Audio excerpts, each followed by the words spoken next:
देखेंगे। तो बिल्कुल स्टार्टिंग से करते हैं हम लोग। माइक्रोसॉफ्ट SQL सर्वर एक हमारा ये डेटाबेस है, ठीक है, और उसके लिए हम ये यूज करते हैं SQL सर्वर मैनेजमेंट स्टूडियो। ये एक टूल है।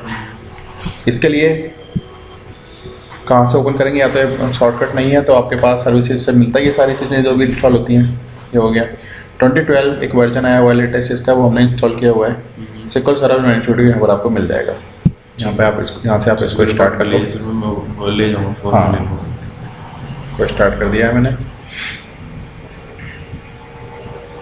इसके लिए फिर आपको क्या करना होता है, यहाँ से कनेक्ट कर लो। ये क्या चीज़ें हैं, ये सर्वर का नेम है, हम बाद में बात करेंगे। फिलहाल हम इस पर काम नहीं कर रहे, आपको फिलहाल कनेक्ट कर देना बस। इसके लिए आपको क्या करना होगा, यहाँ पर गए तो आपको यहाँ पर डेटाबेसेस की पूरी लिस्ट दिखाई दे सकती है। अब मान लो जैसे बहुत सारे इकट्ठे हो रखे हैं मेरे पास है फालतू के डेटाबेसेस, लोगों ने टेस्ट कर करके पढ़ के ऐसे क्रिएट कर दिए। मैं क्या करता हूँ कि इनमें से कोई डेटाबेस को ड्रॉप करता हूँ। मान लो तो कमांड क्या आएगी इसके लिए, ड्रॉप डेटाबेस अकरम DB, ठीक है। ये खुद अपने आप ही आपको ऑटो सजेस्ट करता है अगर, ठीक है। आप चाहो नहीं चलाओ, एंटर मार दो। इसे करने से क्या होगा, डेटाबेस आपका कमांड कंप्लीटेड सक्सेसफुली एग्जीक्यूट करना होता है आपको, जो भी कमांड यहाँ पर लिखनी है। आप इसको अब रिफ्रेश करोगे, यहाँ से जाओ।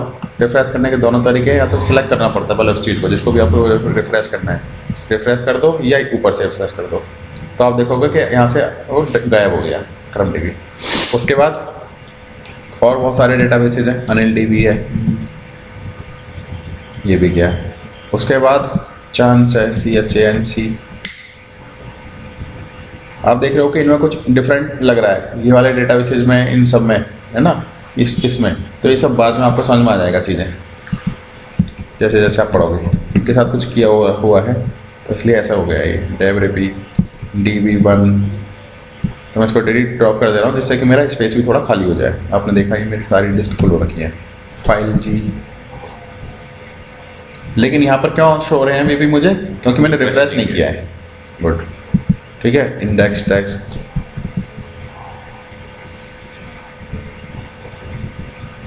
ls_test,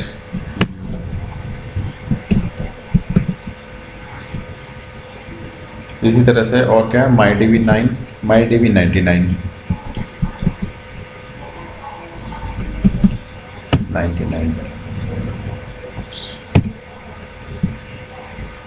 ड्रॉप हो गया। इसी कमांड को मैं दोबारा से चलाऊं तो क्या कहेगा मुझे, can not drop the database because it does not exist और you do not have permission. क्या, क्योंकि एक बार मैंने चला चुका है, ऑलरेडी ड्रॉप हो चुका है, अब वहाँ पर मिल ही नहीं रहा उसे, तो इसलिए वो एरर दे रहा है मुझे। ये डेटाबेसेस रह गए, इसमें से और कम करते हैं अभी। P2P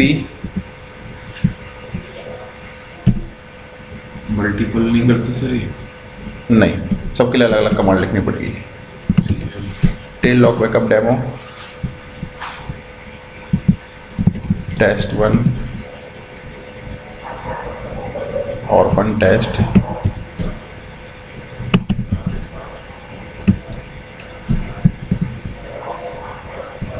north pole, DBM। इस तरह से मैंने इतने सारे डेटाबेसेस को ड्रॉप मार दिया।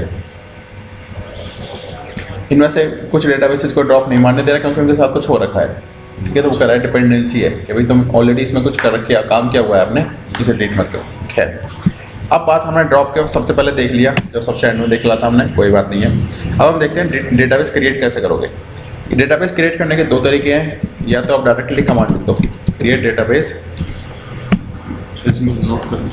MyDB9। ये वो रिकॉर्डिंग चल रही है, हाँ आप यहाँ क्रिएट डेटाबेस MyDB9, ठीक है। क्रिएट डेटाबेस MyDB9 क्या करेगा, MyDB9 के नाम से एक डेटाबेस क्रिएट कर देगा आपका डायरेक्ट हमें। आप यहाँ करो, एग्जीक्यूट करो।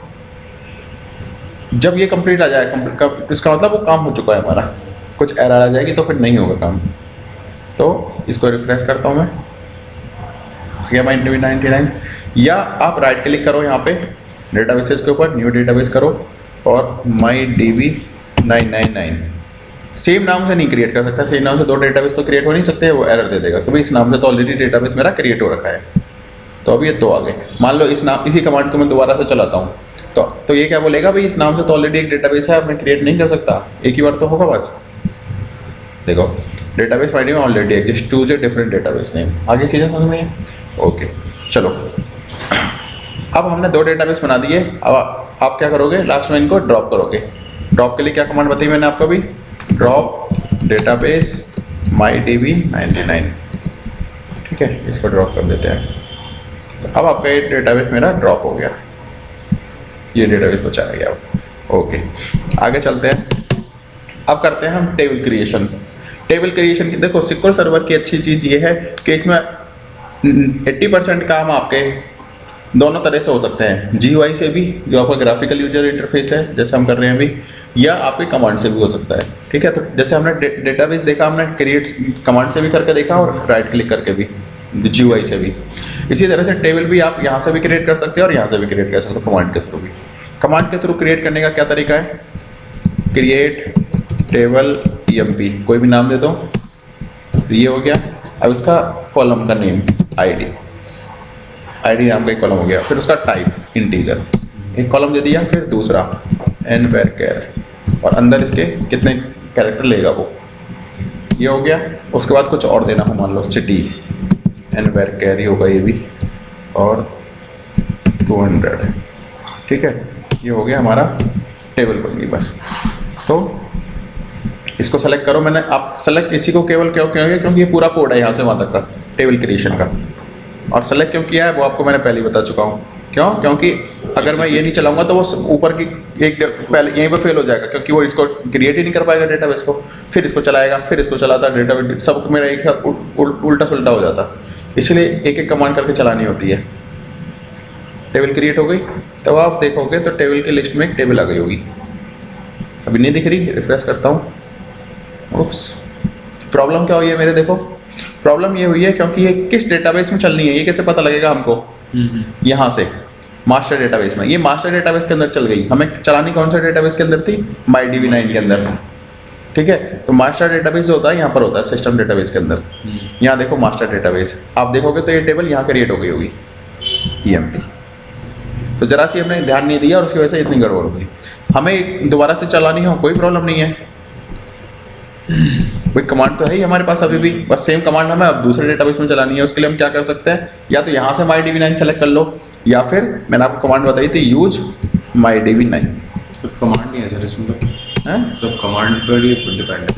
हाँ, आप मैं कह रहा हूँ ना, दोनों काम कर सकते हो आप, और ये बहुत बेसिक कमांड है तो आपको तुरंत याद हो जाएंगी। यूज डेटा MyDB9 से क्या होता है कि यहाँ से कंटेक्स्ट चेंज हो जाता है। ये मैं यहाँ से इसे एग्जीक्यूट करूँगा तो यहाँ पर चेंज हो जाएगा, मास्टर के बजाय हो जाएगा MyDB9। हो गया MyDB9। गो का मतलब ऊपर वाली कमांड को एग्जीक्यूट कर दो। ठीक है, तो अब अगर मैं टेबल लिखूंगा, करूँगा इसके अंदर टेबल क्रिएट करूँगा, तो ये MyDB9 के अंदर क्रिएट हो जाएगी। ठीक है, इसी को मैं दोबारा से करूँ तो क्या होगा, क्यों, क्योंकि उस नाम से ऑलरेडी एक टेबल क्रिएट हो रखी है इस डेटाबेस के अंदर। अब मैं रिफ्रेश करूँ, अब आ गई। ठीक है, सेम काम मुझे दूसरे उससे करना हो, विजार्ड से करना हो, तो मैंने आपको पहले बताया था, दोबारा से बताता हूँ। टेबल क्रिएशन हम सेम उससे भी कर सकते हैं। अब कोई और ले लेते हैं, EMP ID। ठीक है, इंटीजर, EMP नेम, nVarchar, बस इतना ही ले लेते हैं इसको। यहाँ से सेव करो, फिर EMP न्यू, कुछ भी नाम दे सकते हैं, लेकिन स्पेस नहीं देना चाहिए। आपको स्पेस दिखाना है तो अंडरस्कोर दे दो। किसी भी डेटाबेस के नेम में या उसमें देखो आपको स्पेस नहीं मिलेगा। स्पेस अगर दिखाने की कोशिश करते हो तो अंडरस्कोर दे दो, कोई प्रॉब्लम नहीं है, अंडरस्कोर ले लेगा। तो आप देखो दो टेबल्स मैंने क्रिएट कर दी, एक मैंने कमांड के थ्रू क्रिएट की और एक विजार्ड के थ्रू, GUI के थ्रू। इसी तरह से डेटा भी दोनों के अंदर मैं दोनों तरीके से डाल सकता हूँ। जैसे कि विजार्ड के थ्रू डालना है हमें, तो एडिट करना है आपको, राइट क्लिक करके टेबल के ऊपर, यहीं से देखो सेलेक्ट भी आ रहा है, एडिट, टेबल ओपन हो गई। आप चाहो तो ID राम गाजियाबाद, दूसरा रिकॉर्ड डालना हो तो अकरम नोएडा। ठीक है, यहाँ से फिर इसको ये वाला बटन दबाना होता है, रेड वाला, एग्जीक्यूट के लिए। हो गया, अब इसको क्लोज कर दो। ठीक है, अब आपको डेटा देखना हो, मैंने 2 रोज इंसर्ट किए हैं, तो सेलेक्ट स्टार फ्रॉम कौन सी टेबल के अंदर टिकी थी मैंने, EMP। सेलेक्ट करके इसको चलाओ, आ गई दो रोज, ठीक है। और ये तो हो गया तरीका विजार्ड से एंटर करने का, एडिट करके। और इससे करना हो आपको क्वेरी से करना हो तो पहले जैसे मैंने बताया था, insert into employ underscore new, table का नेम हो गया। फिर कॉलम्स के नेम, अब कॉलम के नेम कैसे क्या क्या थे अब याद नहीं हो तो आप यहाँ से देख सकते हो, EMP ID और EMP नेम लिखो यहाँ पर, EMP ID EMP नेम, ठीक है। फिर इनके अंदर क्या क्या वैल्यू डालना चाहते हो आप। ID के लिए 100 ले लिया मान लो हमने, और नेम जो होता है हमेशा कैरेक्टर में जाता है, क्योंकि कैरेक्टर का वो है ना, तो सिंगल कोट के अंदर जाता है नेम, जो भी कैरेक्टर वैल्यू होगी वो सिंगल कोट के अंदर राम। और फिर इसको क्लोज कर दो, फिर एग्जीक्यूट कर दो, हो गया। फिर से देखना चाहते हो आप, अब EMP, अब हमें कौन सी टेबल देखनी है, दूसरी वाली EMP न्यू, नाम चेंज कर दो, सो सिंपल, आ गया इसके अंदर, ठीक है। तो इस तरह से हम यहाँ पर इसमें काम करते हैं। अब ऐसे ही चलता रहता है, सेलेक्ट इंसर्ट अपडेट। यहाँ पर हम डायरेक्टली चल कर रहे हैं, वो एप्लीकेशन के थ्रू आता है डेटा, लेकिन जाता है ऐसे ही सारा का सारा, टेबल से ऐसे ही क्रिएट होती है, ठीक है। अब मान लो आपको अपडेट करना है, एक वैल्यू और डालनी है, मान लो यही वैल्यू डालनी है। मैं जितनी बार भी चलाऊंगा इसको, हर बार एक रो इंसर्ट होती जाएगी। वैल्यू चेंज कर देता हूँ,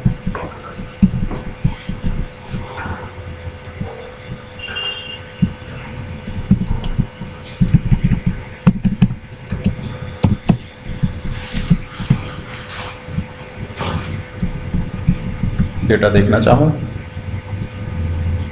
ये आ गया नीचे, नीचे आउटपुट आता है, ठीक है। ठीक है, कितनी रो आई है क्या, 4 रोज रिटर्न करके। आपने और ट्रेनिंग वगैरह किसकी की थी, जो बीटेक करने के बाद जो करते हैं?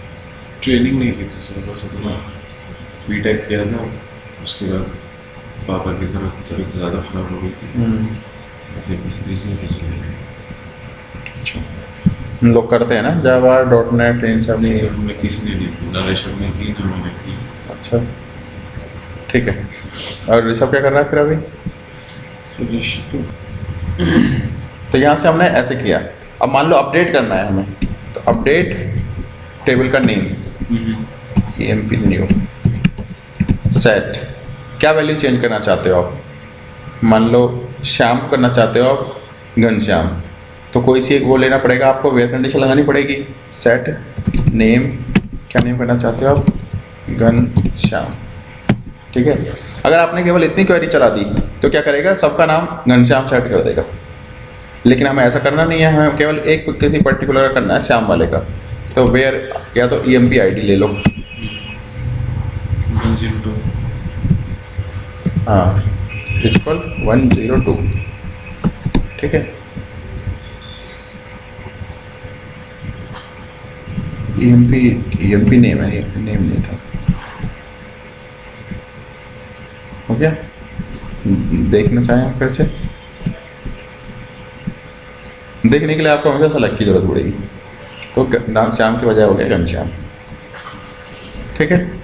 तो इसी तरह से डिलीट हो, चाहे सेलेक्ट हो, चाहे इंसर्ट हो, अपडेट, सब ऐसे ही चलता रहता है। ड्रॉप करनी हो टेबल, अब देखो डिलीट है, डिलीट फ्रॉम EMP। अभी EMP का डेटा देखें कितना है, EMP के अंदर क्वेरी चेंज करनी पड़ेगी मुझे, क्योंकि EMP न्यू था पहले, 2 रो है, ठीक है। मैं डिलीट चलाता हूँ, दिखाओ देखो, तो डिलीट का मतलब केवल डेटा डिलीशन है, टेबल एग्जिस्ट करती है वो, ये देखो टेबल अभी भी है डिलीट करने के बाद भी, लेकिन मैं उसका डेटा देखूंगा तो डेटा गायब हो गया होगा, ठीक है। लेकिन अगर मैं ड्रॉप चला दिया मैंने, ड्रॉप टेबल EMP, तो वो टेबल यहीं से गायब हो जाएगी, ठीक है, गायब हो गई। अब मैं इंसर्ट करूँ उसका, तो अब कोई कमांड नहीं चलेगी सेलेक्ट वेलेक्ट उसके ऊपर, क्यों? क्योंकि वो है ही नहीं टेबल, कहाँ से वो चलेगी अब, ठीक है। इस तरह से आपको ये चीज़ें करनी है। तो अभी के लिए आपको इतना ही काफ़ी है, कैसे कनेक्ट करना है, डेटाबेस कैसे है, और सबसे बड़ी बात है लाइट इंसर्ट अपडेट डिलीट ये कमांड कैसे चलानी होती है। ठीक है, इसको